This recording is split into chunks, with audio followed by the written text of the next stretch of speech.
Hello, world, and welcome. My name is Mark, and today I'm going to introduce you to Clela Errington and her latest album, Walking Each Other Home. Welcome, Clela. Thanks, Mark, and thank you for pronouncing my name correctly. Although we know each other, but lots of people in the industry who don't know me have had a heck of a time with my name. Really? I guess when you see it written down, they can't figure out if the E is a long E or a short E. So I've got all kinds of variations on Clela. Okay. Well, I'm glad that I got it right. And yes, we do know each other. And I want to really thank you very much for doing this with me because this is my very, very first podcast. It's something I've been thinking of doing for a long time now, talking with musicians about what they do and how they do it. And more importantly, introducing them to a wider audience, which is part of why the show is called Hello World, because there's a lot of people who maybe don't know who you are, and once they find out, they're going to be really glad that they watched the show and found your music. So thanks for making that happen for me. I really, really feel honored that you're doing this at this time. Well, you're welcome. I'm grateful that we can hang out together and talk about music, my music, and I can learn something about technology as I'm going along. So I'm grateful to be with you today. Thanks, Clela. I have to tell you, I listened to this album quite a few times, and the one thing that really struck me was that it feels like an album. It feels like something that you want to listen to from start to finish. It's not about really cherry picking. Oh, this is my favorite song. This is, it's not like the new way of doing things. It really feels like a beautiful, comfortable album that you want to sit down and really pay attention to and really get to know the songs and then listen to it all over again. Well, that's good of you to say. I mean, I grew up listening to albums, so I think many of us who still make records and play CDs or vinyl records are thrilled when someone will listen to the whole album. And I worked on the sequencing of the songs very carefully to make sure that the pacing and the variety of sounds and rhythms would work as a whole. So yeah, I'm very glad that you had that experience with it because that's what I was going for sure. Well, you did it, and it really paid off. All the attention that you paid to that detail. It's a beautifully recorded album, and the performances are great. And I wanted to know before I talk to you a little bit more about it, the name of the album. There's no song called that. How did you come up with the name for this album? Yes, that's been brought to my attention a few times, a few times. Well, walking each other home. I'm not sure where I first heard of it. It's a quote by Ram Dass, basically saying that that's what we're all doing here in the physical plane is just walking each other home. And I was trying at the time to feel the sense of collaboration rather than feeling isolation or feeling alone as though I were separate from everyone else, which can sometimes plague me. So it was an attempt to feel connected to everybody and remind everybody that music can do that. Music can make us feel like we're not alone and feel more connected. So, yes, you're right. There's no song about or called Walking Each Other Home, but I was trying to um, give a sense of that connectedness and care and compassion for others in the song selections. So that's where it came from. It's a perfect title, I think, because as I say, when I listen to the album, I kind of feel like I'm walking home with everyone as well. That's why you can listen to the album as a whole as opposed to individual songs. So it works really well that way. I like it. Yeah, well, I hope so. I mean, there's one of the songs. There are two or three that I would call blues songs, Mm-hmm. and one of them is called "Don't Let Nobody Drag Your Spirit Down," written by Eric Bibb and Charlotte Hogland. That was on a Putumayo record that I had, a collection of blues songs. And to me, that one kind of epitomizes the feeling that you need to remain strong in yourself despite the winds that blow around us. Um, yeah, and I think that's part of this walking each other home is just trying to stay centered but connected to others. It's not an easy feat, especially these days. Oh, I know. These days are so difficult.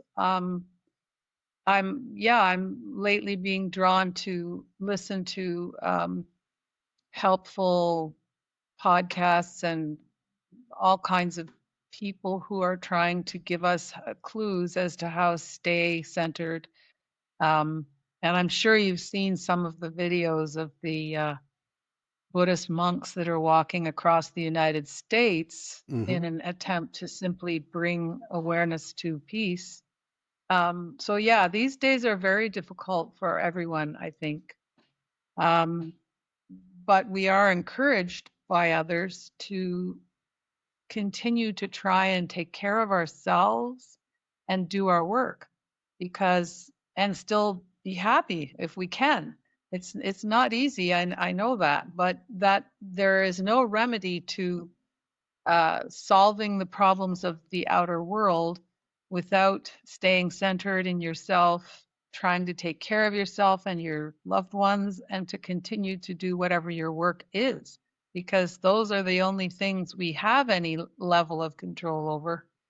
Um, and those things that we can do in caring for ourselves, caring for others, and being responsible for our work can ripple out and help other people in their own struggle. So, yeah, for some reason, these songs are all prescient, I think is the word. Um, and yet some of them are also just about love and loss. Mm-hmm. And those are timeless. So those kinds of feelings are timeless. But the Indeed. more inspirational songs like "Throw It Away," which is a song about giving your love away and your care away, and not being worried that you're going to lose anything because it'll come back. Anyway, those some of those songs are about caring for others. Right. A lot of the songs are also just an expression of grief or loss. And those love songs like Careless Love, another traditional song, those themes are timeless, as I've said.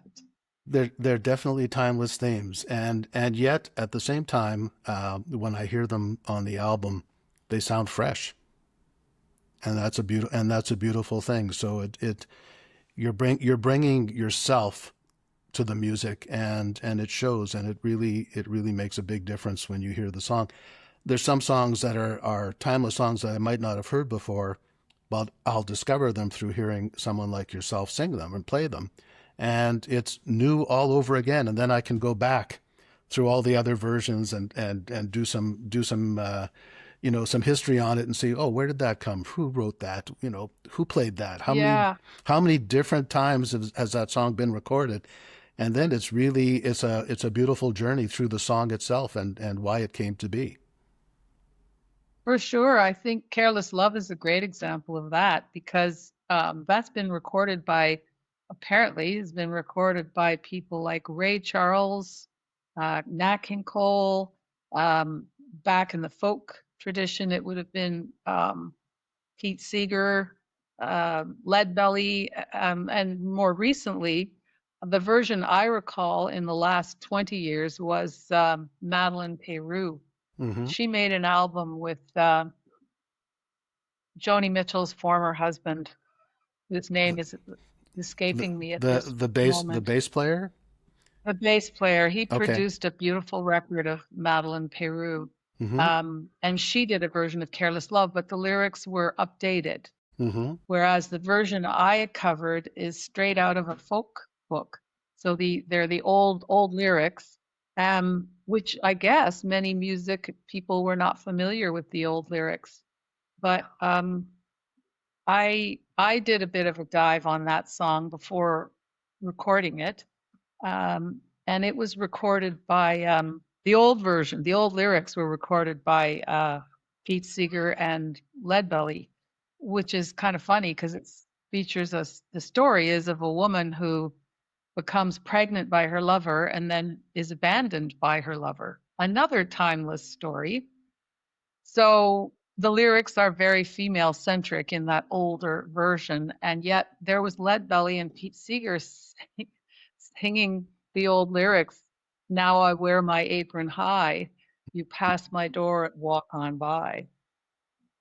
That's so, yeah, so that's a good one to do a deep dive on because it's a traditional folk song, but it's been covered by jazz artists, soul artists, folk musicians, and everyone in between. Two of the songs that are on the album you wrote. Am I right? That's right. I wrote track 4, which is Mm-hmm. called Standing on the Platform, Mm-hmm. and the last song on the album, track 10, which is called Full Moon, Dark Time. And on that song, my daughter Jocelyn Barth, the Mm-hmm. acclaimed jazz singer, Mm-hmm. joins me with her beautiful harmony vocals on Full Moon, Dark Time. Yeah. Both are great tunes. I wanted to ask you, these days, do you feel more like a performer or a singer-songwriter, or where do you feel yourself going these days? Because I don't think you started off as a songwriter, am I right? Um, well, I certainly, when I started performing at all in a popular sense, I was in the bar circuit in Prince Edward Island singing cover songs. So, yeah, I was doing a kind of a duo with another female singer. So, very much focused on harmony vocals. Um, it wasn't until I was in my 40s when my marriage fell apart that I started writing songs. So I guess, when you reach these life transitions, it kind of forced me to do that. So yeah, I started very late. I didn't make my first album until I was 44, and that had four original songs on it.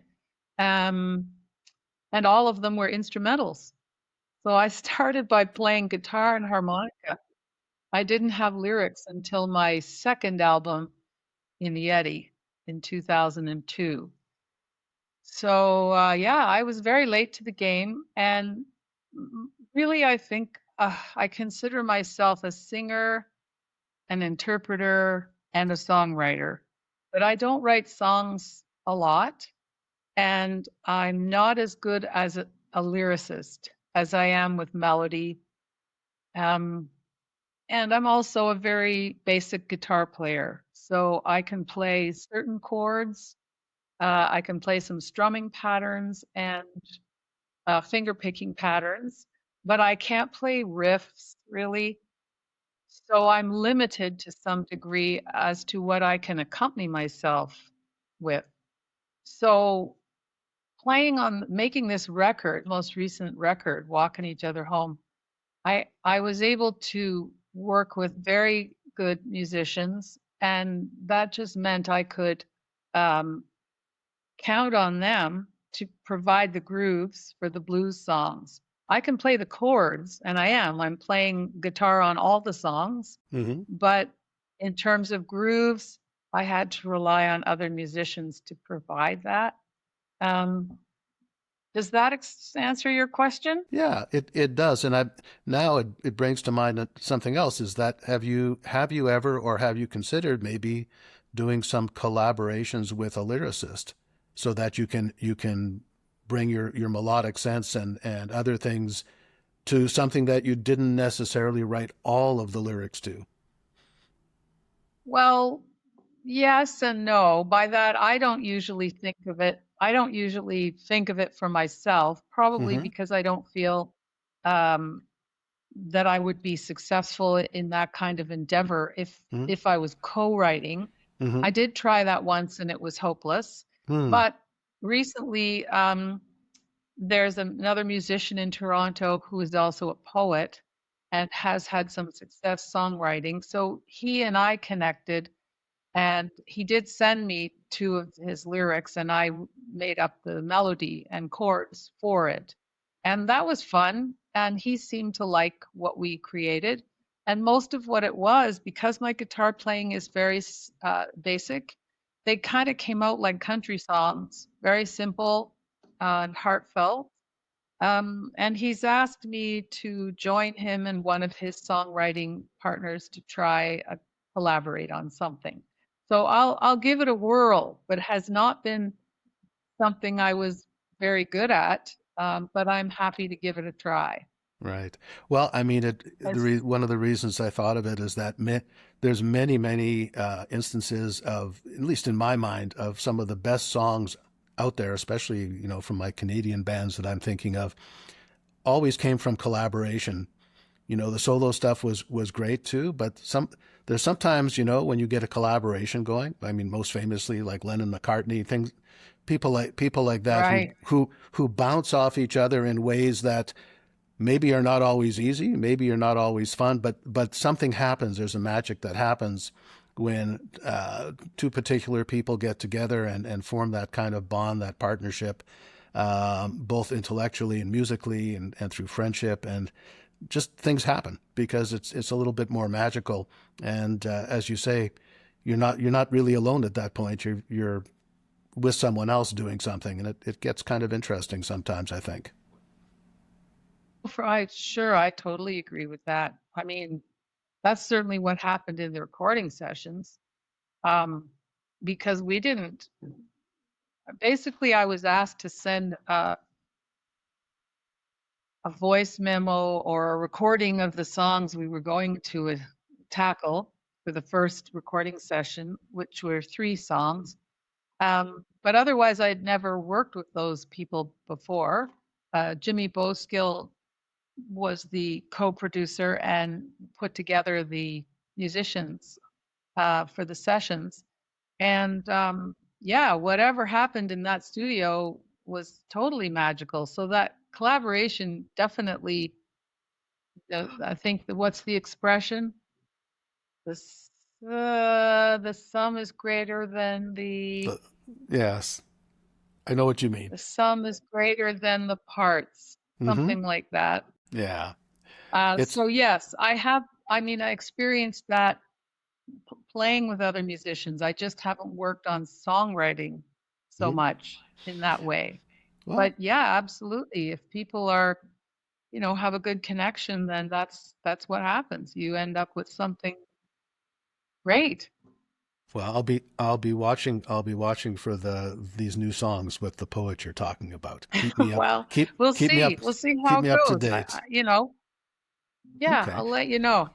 Okay. Do you want to play a couple of tunes just so that we can let everyone hear your guitar, hear your voice. We'll do one with guitar and voice like we talked about, and then we'll do an a cappella tune as well, and we'll just let you play a little Sure. bit. All right.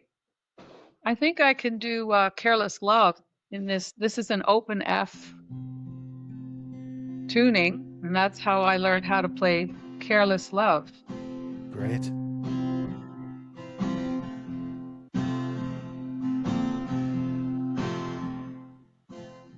Love, oh love, oh careless love.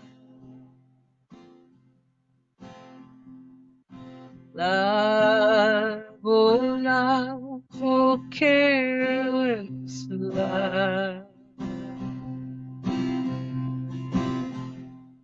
Love, oh love, oh careless love. You see what careless love has done.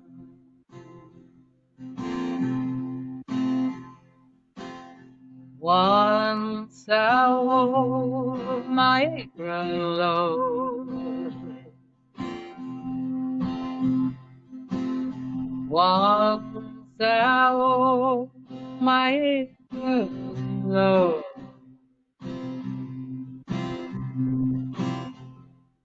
Once I wore my apron low, you'd follow me through rain and snow. Now I wear my apron high,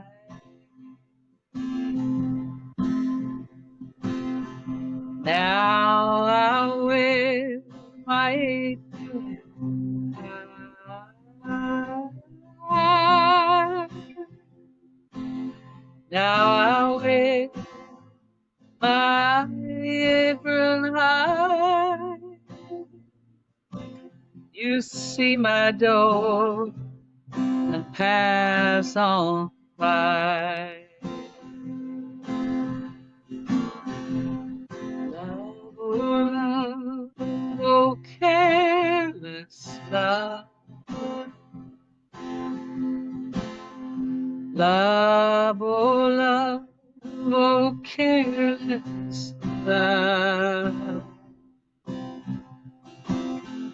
Love, oh love, oh careless love. You see what careless love has done.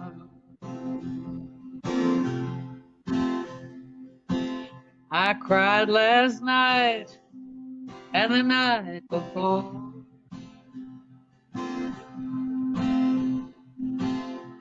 I cried last night and the night before. I cried last night and the night before. I'll cry tonight, then I'll cry no more. Love, oh love, oh careless love. Love, oh love, oh careless love.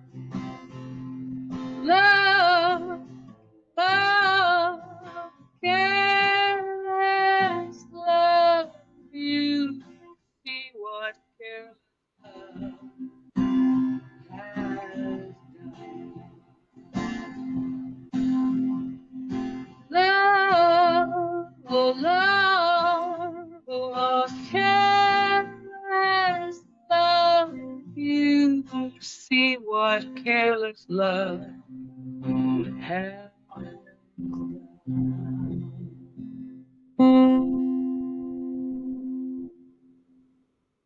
Beautiful. Those Ah, last two notes are quite in tune. I have to say that, from a guitar player point of view, because I'm a guitar player, when you say that your guitar playing is simple, I would answer that there's beauty in simplicity, and really, it's harder to play simple than it is to play complex many times. So don't Thanks, discount your thanks. amazing guitar playing. Yeah, no, thanks, Mark. I agree with you. Um, I mean, my guitar playing is very solid. I can play solid rhythm, uh, finger picking, and I know I'm very good at that. I just mean that it's that I have my limitations as a guitar player. So I don't really like to refer to myself as a guitar player, but I play well enough to accompany myself on simple songs. And yeah, I agree. Simple can be profound. You don't have to be difficult. but it is a limitation. So it's kind of the flips. I mean, your strengths, like my strength at playing solid rhythm guitar, the flip side is that's pretty much what I do. I'm Sure. not, as I say, I'm not able to play leads. I can't really play grooves. The best I can Hmm. do is keep a solid rhythm. And And I'm and good at that. So, and it's perfect for your voice and for the songs that you're choosing. So you really can't yes, that's right. And you I'm really can't complain. no, it just means I'm limited to what I can sing and accompany myself. So if I want to be more ambitious and sing something, I don't know, like a jazz standard, um, I would have to hire a guitar player. I cannot do that. The chords are more complex, the harmony's more complex. So yeah, so it is a limitation, but yes, I'm good at what I do, and I'm grateful that I can play at least this. I can accompany myself on simple country, folk, or straight ahead blues changes. I can do that, but I can't play jazz or probably, soul. I can't play those songs. And so maybe, I don't know if that's in my future that I learn to find someone else to help me and collaborate with me. Because this has been the culmination of me alone with my guitar this so I've developed it to a point that I can be very proficient at it, Hmm. but there are limitations because I'm not really a guitar player, Right. just enough to accompany myself on these simple songs. Well, I everyone, mean, the best players in their genres have limitations, and sometimes it's that they can't play in other genres, just like you're saying. Someone who can do certain kinds of music can't necessarily really sound good doing other kinds. So everyone's limited in some way. yeah, for sure. I just mean I refer to myself very put in quotes that I'm, a guitar player. Because even if I'm not being asked to accompany someone else, I would be limited. Because I only play at certain keys. I use a Hmm. capo in order. I Hmm. don't really like bar chords. Hmm. So, so that's kind of full disclosure. But I played guitar on all the songs on the record. I led all the songs on the record. So I'm very proud of my work. I'm only saying there are limitations to what I can do on the guitar. Okay. I'll just say one more time from this guitar player. I compliment you. You're really a great guitar player in what you're Huh? doing. It's perfect for what you're doing, and that's what matters because that's the song you're Right. playing. Well, well, and also I've had a thrill using open tunings. I mean, I don't use a lot of them, but I've got a guitar tuned to an open F tuning. Um, and that for me, that's why I wanted to do Careless Love, because Careless Love is a 1-4-5 song in F. To me, if I was playing that on my standard tuning guitar, I would just be bored. I couldn't actually produce a beautiful sound. Whereas this and this,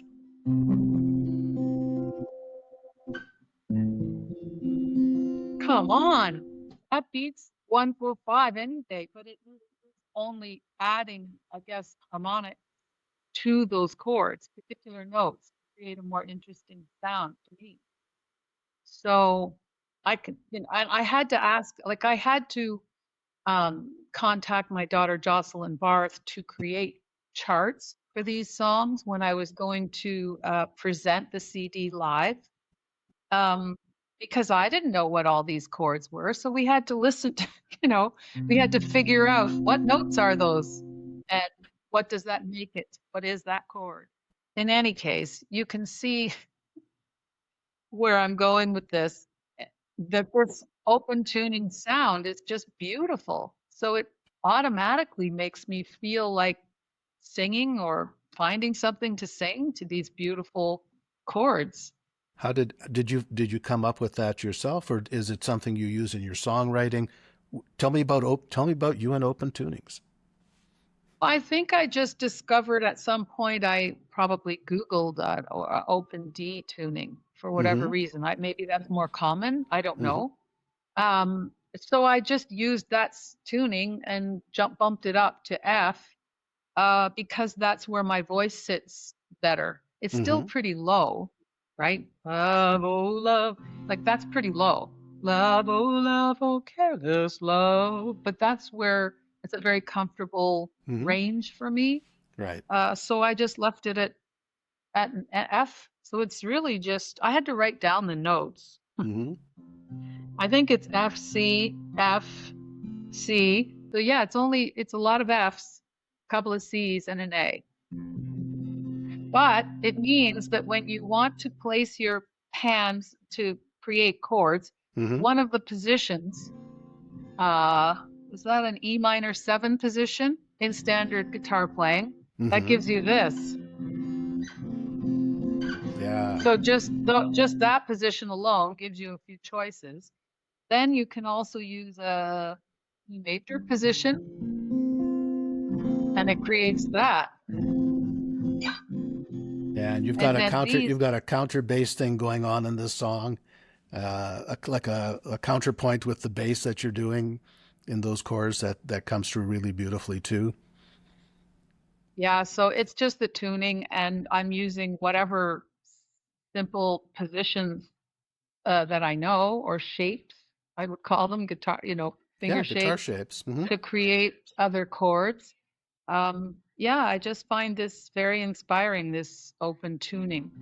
But if I want to learn other songs or whatever, I would probably use the standard tuning because I can find the chords more easily than this. This is dreamy, Yeah, somewhat dreamy.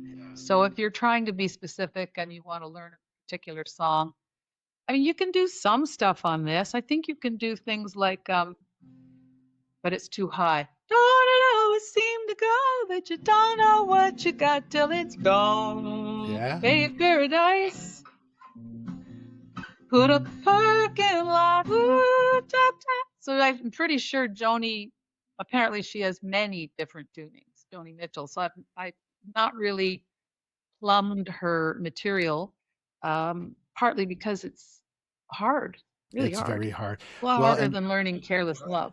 I think there's, I guess her biographer or her there's someone in her orbit who I believe Yeah.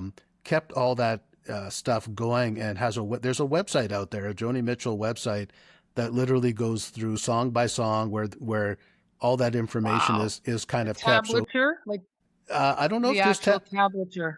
it might be the Oh, tabs, or it might just be the chord names or the chord shapes. I haven't checked it out in a while, but I know it right. exists. So sometime if you're ever really curious and you're wondering, I wonder what the heck that Yeah, song was all how does about. she play that? Yeah, but from what I read in interviews with her, um, those tunings weren't things that she came to try and write. They were things that she had to use in order to um, get across what she was feeling emotionally at the moment. So the chords represented a sound that she was feeling, and the only way she could get that sound was not use standard tuning because they weren't giving her that emotional tone that she wanted, and so she found chords that worked and gave her what she wanted, and that's how a lot of that came about and why it's different. She's not using the same tunings every song. Sometimes it's a tuning no one ever uses. Yeah. One note is sharp or flat in a way that's weird, Yeah. but it's not weird for that song. Yeah, I've heard lots of interviews with her, and you're right. I think she said originally, I wasn't, she's a polio survivor. Hmm. So is Neil Young. And she might have even said that, maybe her hands weren't strong or something. I'm not really sure if I'm right about that. And she talked a lot about suspended chords. And she'd say, well, the musicians I played with said, you can't play a suspended chord followed by a suspended chord or whatever. Right. I And she remember said they that were actually. yeah, they were very uncomfortable with the unresolved, I guess, feeling that these Hmm. chords produced. that was exactly what she was after. Right. And, Was an unresolved, maybe an unresolved feeling or something. yeah. And take it funny, this ties right back to what you were talking to about limitations, because sometimes the most incredible things happen, musically especially, because of limitations. You think of someone like Django Reinhardt, you think of other people who've had physical Right. limitations, other limitations, even using really bad instruments, things of that nature. Things happen things happen because of limitations that wouldn't happen otherwise. So it's kind of an interesting field to think about, and it's Well, sometimes a I good thing. totally, absolutely, because if you have too many choices, you might not be able to figure out what to do. And if you're limited, you might be more creative in what you do with it. And this just reminds me of um, the music of Cape Verde. I don't know if you've discovered that. Well, it's apparently an island off the west coast of Africa that was used by the Portuguese as a slave. It was during the slave trade, and it was basically occupied. Um, and so the local inhabitants were forbidden to play drums. And therefore, if you listen to the music of Cape Verde now, it's a bit like a Canadian version of Newfoundland. It's a very, very vibrant music scene there, despite it's a small island. Their music, they developed a way of playing the mandolin like a drum, like it takes over the position of a drum.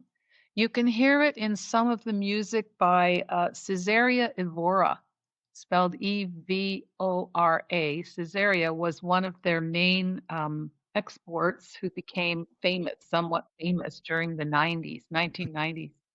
She actually appeared on a Rolling Stone article like best, I think, best vocalists of the era or something, alongside people like Macy Gray or whatever. Wow. But anyway, that you're right. That's just an example of the limitations. We can't have drums. Okay, so the mandolin player will be the drummer, and they develop this style that's just killer. I'm trying to think of, yeah, I can't think of any titles of songs because she's singing in Portuguese, but Right. it's a folk genre onto itself, and she kind of crossed over into Hmm. places like Spain and Europe, and then eventually toured. I saw her in North America, in Toronto. Hmm. Um, I don't know what to call it. It's a bit like the Cuban Buena Vista Social Club. It's Right. in the realm of folk music, but it's very advanced and very beautiful.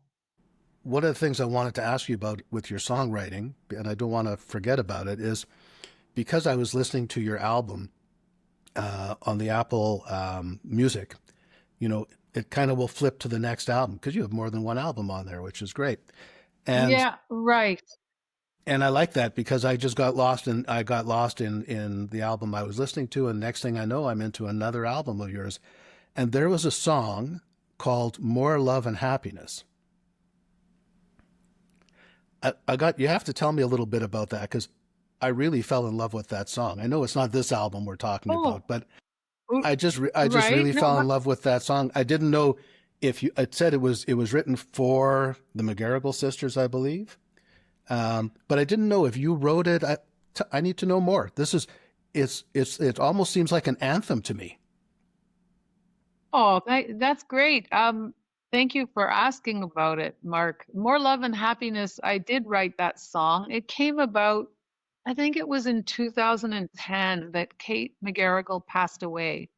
And when I was a student in university at McGill in Montreal, um, I heard a number of Quebecois bands, and I went to hear them. I saw the McGarrigles live.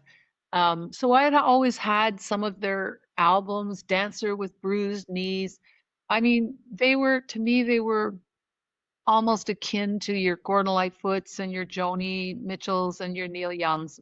Mind you, they were different. I mean, they were Quebecois, they sang in French and English, and it was mostly harmonies. They're all about harmony singing, and often sang in family groupings. Um, so when Kate McGarrigle died, it's just that it reminded me of those days of university and when I was younger and lived in Quebec. And I just wrote the song about myself, but it was because I was remembering. I said something like, it starts in French with my daughter Jocelyn and I singing Les Belles Sœurs de Montréal, Les Belles Sœurs McGarrigle. And then we launch into a more up-tempo feel. And basically, I was just kind of complaining a little bit and saying, I want more love and happiness. I have these things. I'm lucky. I live in the city. I have everything I need, but I would like more love and happiness. So it came out of that, just thinking back to those early days and then looking at what I currently had, reflecting on what I have, what I thought I didn't have, which was not enough love and happiness. But I mean, I'm sure we can always use more of that. We can always use more. It's a great. I was so happy that I just discovered it just by having it flip over, and I was listening, thinking, "Well, wait, this is not on that album." But I just Oh, you're quite right. I made a bunch of records, and in some cases I probably shouldn't have because I like mortgaged the house to make a record. And these are not always wise decisions on reflection. But yes, I made my first record in 1999 called Lace Curtains, and that's the one with four original songs, all instrumentals. And then the next album was 2002 In the Eddy, 2003 Corazon, 2010, no, 2014 was More Love and Happiness. So that was the fourth record, and this new one, Walking Each Other Home, is the fifth record. So I think it's because I grew up in a small town. We listened to records. There weren't live bands. I mean, it was rare that you would have a live band. You had one hotel in town. If you mhm. wanted a live concert, you would drive, I don't know, like 150K to Ottawa and hear a band. So I grew up listening to records. I think that's why I like records Mhm. more than live playing. Also, you can get beautiful sound. Most of us who play live here in Toronto are Mhm. playing in bars. The sound Yeah. is, you know, not Yeah. great if you're playing in bars. And I've done that. I've played in bars for the last, I don't know, I think I started in 2008, maybe. Anyway, for ages. But I'm not experienced at creating good sound with whatever system the venue provides. So I just kind of lost interest after a while. Although I play live now once a month, but we actually hire a sound tech. We pay someone to make us sound good. That's a great So, idea. well, that's why I think I have all those albums and a need to express myself, apparently. Well, I can I my feeling is that I love hearing all the covers that you're doing. I really gravitate to the songs that you write. So I hope that you continue building that catalog and continue writing and whatever you do, whether it's collaboration, whether it's just things that you're Right. thinking of, Well, because those are really great songs and they stand the test of time. thank you. Yeah, I don't know what to say about all that. I mean, that record, uh, I was trying to write more, um, and I did, did as well as I could. Um, but I guess I'd have to work harder at writing. I just don't do it a lot. And some of the times I mess around with things for a month or 3 months, and I might play it every single day. But it's a meditation. Yes. It's not something that should go out into the world, Right. really. It's for me. It's for me. So I think writing songs that become more or better is another different challenge. Maybe I It's a, have to put some more effort into that. I think maybe I have to start writing, even just journaling every day.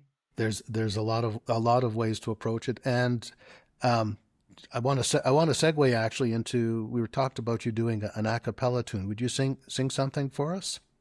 Sure. This is a traditional song, a traditional Irish song, called She Moved Through the Fair. And lots of people have covered it. Sinead O'Connor has done a version and many other folk artists. I think it's roughly in that same key. And it's the story of a young couple, um, and the love that they express for each other. There's a bit of a ghost story to it as well, because apparently there's a verse that I didn't learn, but there is a verse where the the husband to be has an he has a foreboding. He thinks he's not going to actually be able to marry, that something's going to go awry. So I'll just do the verses that I know, and you'll see there's a bit of a thing going on there. Okay. Okay. Um, my young love said to me, my mother won't mind, and my father won't slight you for your lack of kind. She stepped away from me, and this she did say, it will not be long, love, till our wedding day. She stepped away from me, and she moved through the fair. And slowly I watched her move here and move there. She went her way homeward with one star away. As the swan in the evening moves over the lake. I dreamed last night that my young love came in. She came in so sweetly, her feet made no din. She stepped up beside me, and this she did say, it will not be long, love, till our wedding day.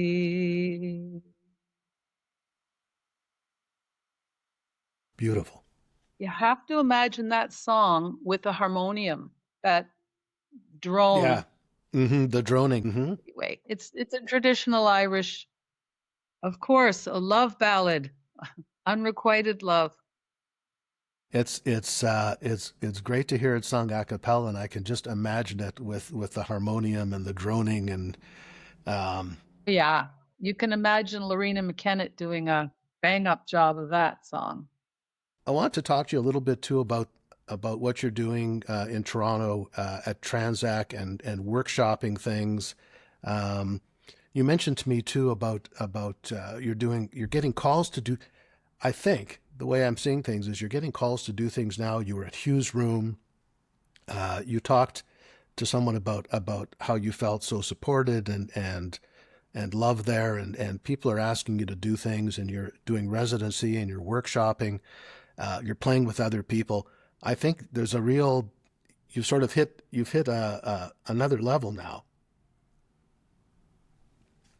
Well, the Hughes Room was the actual album launch. And yes, I was very well supported by the musicians that I hired to accompany me and my friends and family who showed up. They basically packed the place on a Sunday afternoon, and there was just so much love in the room for me that I was overwhelmed. So I'm still riding high on that experience. But yes, because I hired a publicist and worked very hard to get the album out there. So I've had some very positive reviews and, good responses to it. Um, yours is one of them. So it's exciting to do, it's exciting to talk about the record and talk about songs. with other people who love music as much as I do. Yeah. Because sometimes we feel like we're a particular tribe, but not always like the average bear.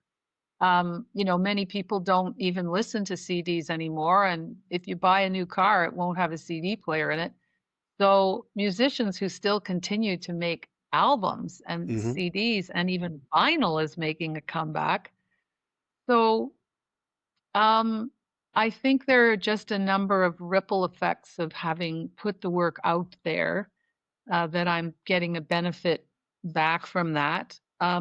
The residency at the Transac has been ongoing off and on for the last 2 years. So I was able to workshop the songs that went on the record when I was playing live there at the once a month residency.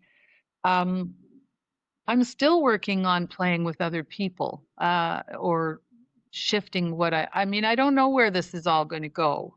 Um, there was a lot of work to put everything online and a tremendous amount of work administratively just to put all of the various sites that we use, social media sites and music listening sites. So there was a lot of work that had nothing to do with singing or writing songs to get all this work out there.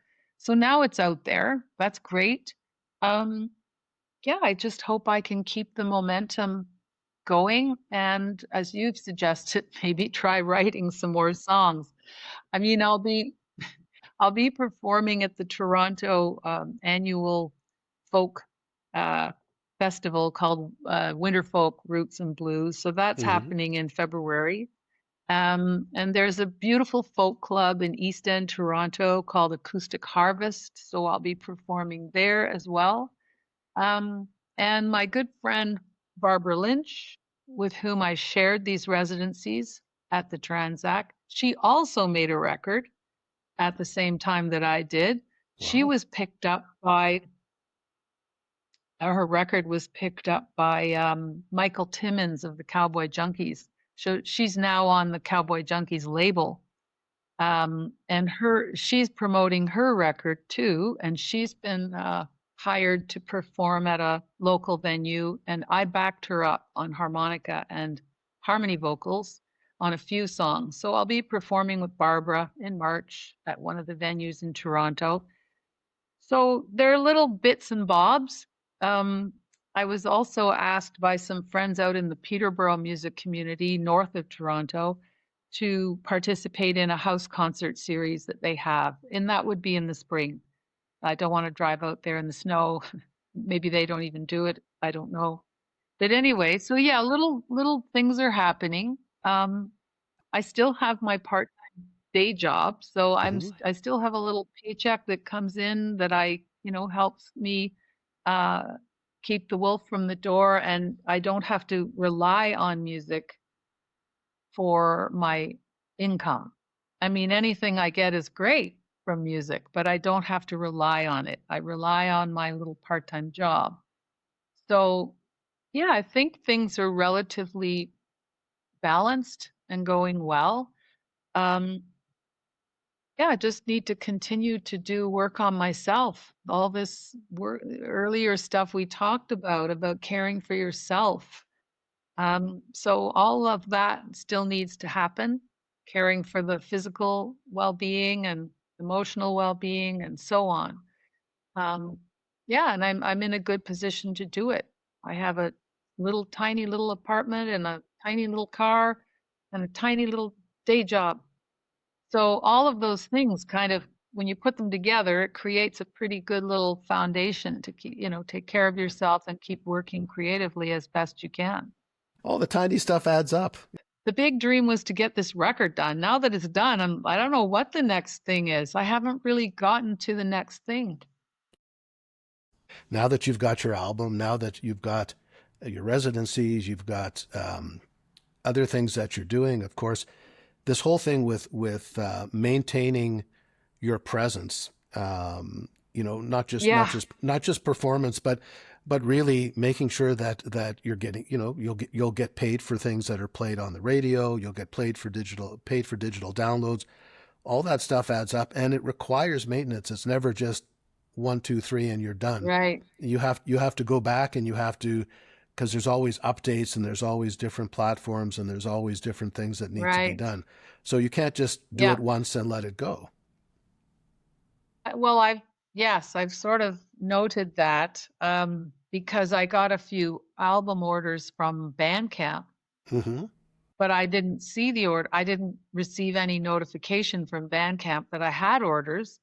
I then received an email from the person who had paid for this CD and hadn't received it. It said, "Where's So my I don't stuff? Where's even, my CD?"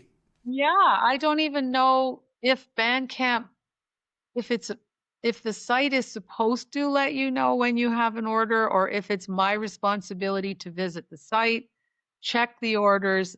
Anyway, so I remedied that situation and sent this poor person, I actually sent them the album they ordered, which was Walking Each Other Home, and More Love and Happiness, because I still have a bin of those around. That's great. They're But you're see, right. they're lucky.